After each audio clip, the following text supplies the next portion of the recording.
Hey everyone, my name is Shanice and welcome back to my channel. Today is Friday, August 16th. I have decided to film a bit of my reading this weekend. So it is almost 7 p.m. I am in a very ugly set of pajamas. I bought myself some snacks, so very traditional Trader Joe's peanut butter cups, and I'm trying the plantain chips from Trader Joe's. I'm a little skeptical if they're gonna be good, but how wrong can you go with plantain chips? Hoping I'm not disappointed there. I also got myself a Dunkin' latte, and I'm just kind of ready to cozy up tonight and just read. I'm starting a new book, so to kind of give you a short little TBR, at least for what I'm hoping to read today. So there's a new show out on Apple TV starring Natalie Portman. It's called Lady in the Lake. I was just gonna start watching it, but then I discovered it's actually based on a book. So my library had it, and that's what I am planning on starting tonight. I have the audiobook in addition to the physical book, and the audiobook I think is about 10 hours. I usually listen to my audiobooks at 2.25 speed, so I'm looking at 5-ish hours to complete, so hopefully I get maybe a couple hours tonight. But I don't know too much about this book other than it is told from the perspective of a Jewish housewife. I want to say it is in the 60s. Wow, okay. Yes, in the 60s. She feels encumbered by the social limitations that have been placed on her gender. She feels kind of stuck in her marriage, and she decides later in her life to become a journalist. And once she becomes a journalist, she starts chasing the story about a black woman who was found murdered in a lake. I think that's what it's about. So it is kind of literary fiction, but with an investigative, journalistic mystery. Maybe based on kind of true events. Essentially, I don't know altogether what this is about, but I'm excited to find out. I think this is kind of a perfect read for a Friday night. And then, keeping it a little simple today, I am so behind on my New Yorker short stories, on all of my New Yorkers, period, but I am planning on reading at least one for every day for the next 30 to 40 days to fully catch up. So I have a very old one, I guess, from July 1st, Vincent's Party by Tessa Hadley.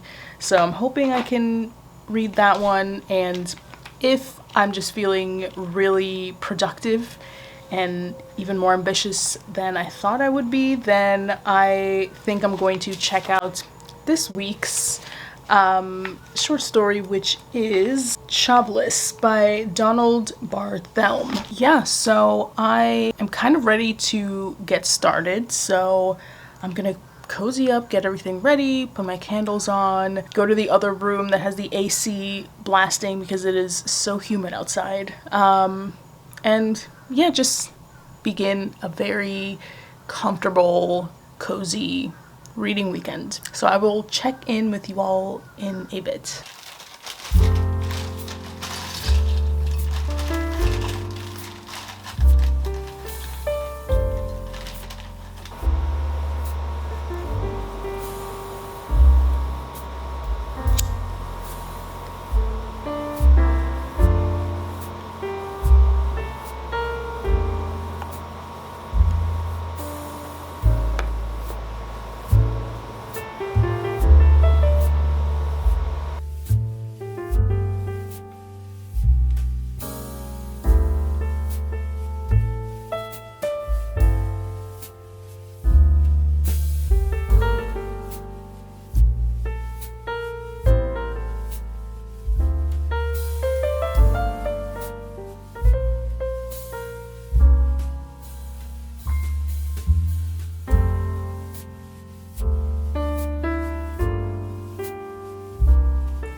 good morning. It is Saturday, and I did not catch up with you last night because I fell asleep. I was a little worried that having my coffee like around 8:30 would just have me buzzing and not very sleepy.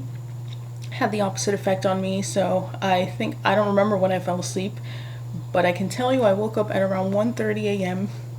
and all my lights were on. I was not in bed, and then I proceeded to watch YouTube videos until I fell asleep. So I owe you a catch up. So I did manage to make it to page 142 of Lady in the Lake, and it's okay so far. I'm finding that there are too many chapters that switch perspectives, and because they switch perspectives, they sort of repeat events. So a scene will happen from one person's point of view, and then the next chapter will start retelling the same scene but from another person's point of view. It's like we move forward and then we move backward a little bit, and then we go back to the future, and then we come back a bit. I do, however, like the character of the Lady in the Lake, Cleo. All we know about her so far is that she was a young, I think, bartender at a place called the Pink Flamingo, I want to say, the Flamingo Club. And she's a young black woman in Baltimore, or she was, and I think she's a much needed perspective in the book so far, because the, I guess, main character, Maddie, she is a white Jewish woman also who lives in Baltimore. She has sort of left her marriage, her first marriage, to live a more independent professional life, among other things. And that's not really a spoiler. Even I knew that. I think I mentioned that when I tried to summarize this book yesterday. But reading her perspective, she has sometimes a bit of a savior mentality. She kind of thinks because she is in proximity to black people that she can kind of tell their stories or understand them fully. And sometimes reading her perspective, it seems like the novel accepts that, but having Cleo's perspective kind of gives me some clarity that no, the author is well aware of what she's doing with Maddie's character, because Cleo points out certain blind spots of Maddie's when it comes to telling her story. And so I like that. She's a good check on the white characters of the book. But yeah, so far I am curious to see how everything ties up. It's starting to get into more of a sort of police procedural kind of newspaper investigative piece, with some Baltimore racial tensions in the 1960s. Also, gender plays a huge role in this. So yeah, I am curious to see how everything unfolds. The writing, is pretty standard, solid. I wouldn't say it's anything extraordinary, but solid, competent, enough to keep me going. So my plans for today are to continue this book, of course. Maybe I'll finish it, and if I do, I'm hoping I can start the TV show. I don't know why I reached to get it, since I don't actually have it on the table with me, but I did read a short story from the New Yorker yesterday, and I actually liked it. It was part of, I think it is this week's issue. It's whenever the New Yorker has thematic issues. For example, this week's issue is comedy. When they have these thematic issues, a lot of the pieces in the week's issue were previously published. So this story that I read by Bart Helm is, I think it was published in the 80s, and it's a one-page short story. keep in mind that the New Yorker's font and size is very small, so it is one page, but printed it would probably be like 5 to 10 pages maybe. Funny, not the most extraordinary story ever, but it was about a husband complaining for a page about his wife wanting to get a dog because she claims that their baby wants a dog. So yeah, it's him kind of cantankerously complaining about the dog and other things. So I thought it was funny. On today's reading schedule, if you will, I have Vincent's Party, which I did not read yesterday, and also Life with Spider by Patrick Langley, another back issue that I have not read. Not issue, but short story. So hoping I can get to these two today. And of course, Lady in the Lake. I have La Fiesta del Chivo, which I will do my daily reading from. I only read 9 pages per day, so by the end of next month, I think I should be finished. I'm pretty sure I'm going to finish it this month, but I'll be reading that, and then continuing Medical Apartheid. I am on page 210, and so from this I read 13 pages a day. I'll be moving along with that, and I might dip into Mystery Lights, which is a new short story collection. No promises though. Obviously I have enough to read, but we'll see what my mood dictates. But right now I'm actually going to do some organizing, some planning. I want to jot down some notes on Lady in the Lake for my monthly wrap up. And yeah, I'll be drinking this coffee, which is now not hot, and yeah, I might take a walk. I have some chores to do, so cleaning, doing some vacuuming, cooking. I want to do some ballet bar, and yeah, just kind of take advantage of a day off, not at work. So I will see you later. Let's hope a lot of reading happens today.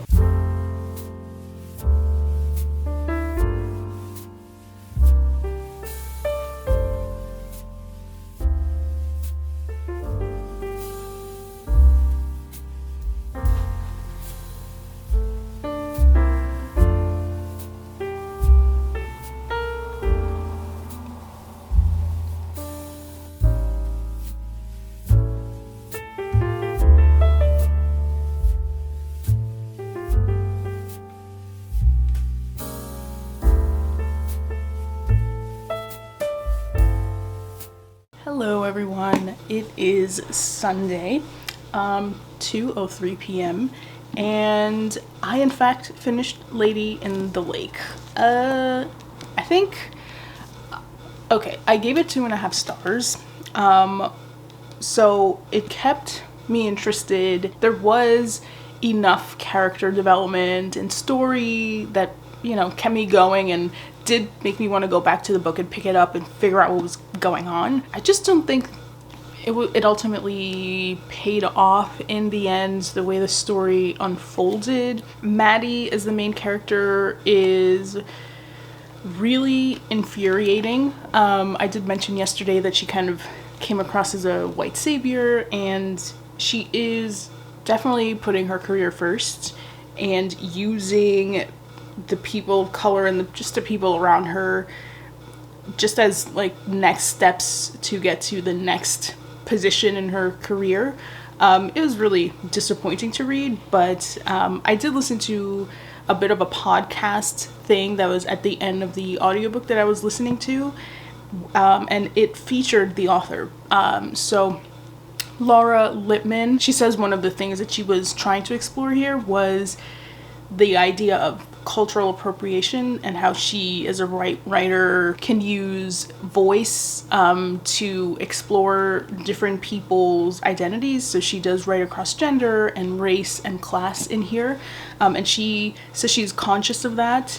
And, you know, she doesn't think that she came up with an answer, but it's something that interests her and she wanted to explore. So the fact that she is open about that, I can totally respect and admire. And, you know, I think she did a decent job. Having Maddie be the main character, I think, is a little telling, though Lippman did mention in that same podcast that she started the book with the black woman, the lady in the lake, as a way to challenge the notion of who gets to tell whose story. So I just genuinely do appreciate Lippman's honesty and transparency with this book. I think, you know, it has hints of that show, The Marvelous Mrs. Maisel. It doesn't gloss over history. It does talk about racism in the 60s in Baltimore and stuff.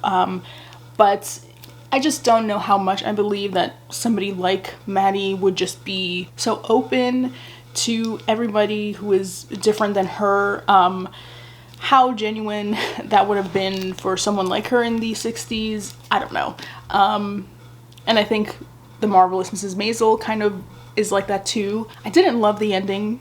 I kind of had a feeling I knew who was responsible for one of the crimes in here. It was a little too obvious, but you know, generally I thought the writing was strong enough to keep me invested. The story didn't hold up altogether, but you know, it was a nice quick way to spend my weekend.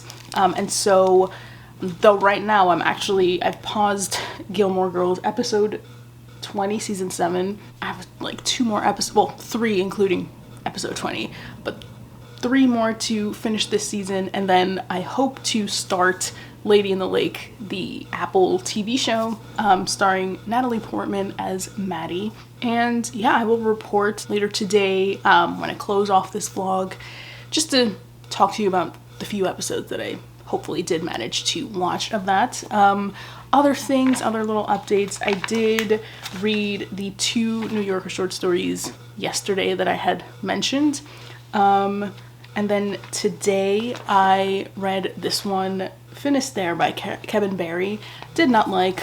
Not a bad story, but just kind of like, why publish this? Not much substance here. I just sometimes don't understand the choice of including some pieces in the New Yorker or in any short story or like literature focused publication, although the New Yorker is not necessarily literature focused, but it is known to always feature a short story within its pages. And for that like prestige, you would think all the stories would be knockouts, but it is not the case. And then I also did my daily reading yesterday of La Fiesta del Chivo and Medical Apartheid.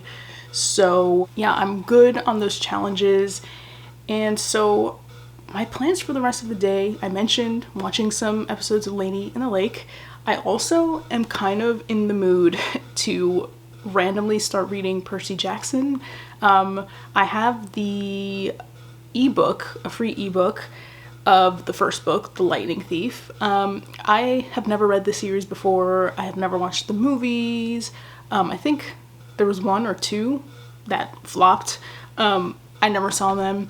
Also, a new TV show is out based on the series. It's supposed to redeem those supposedly terrible film adaptations.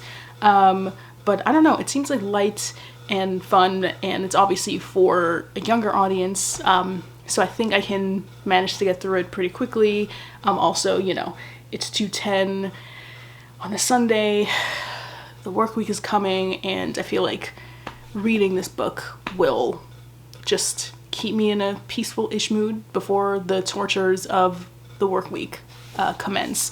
So yes, I bought myself some Dunkin', I got myself a donut, and I'm just gonna continue Gilmore Girls and just try to relax and enjoy the rest of my waning down Sunday. Oh, and just one thing. Yesterday I showed a little bit of what I cooked, this superb orzo chicken recipe. It's not my own. I think I will link it down below. It was potentially the best meal I have ever cooked in my life. So just highly recommend. I will link the recipe down below because it is that good. So obviously not vegan, not vegetarian, so apologies to those amazing people who are, but you know, perhaps there is a way to change this to make it suit your dietary needs. But yeah, just highly recommend. Looks delicious, tastes delicious, and yeah, I am going to continue watching Rory spiral in this episode, and yeah, I will see you later with more updates, and yeah, I hope you are having a peaceful Sunday as well.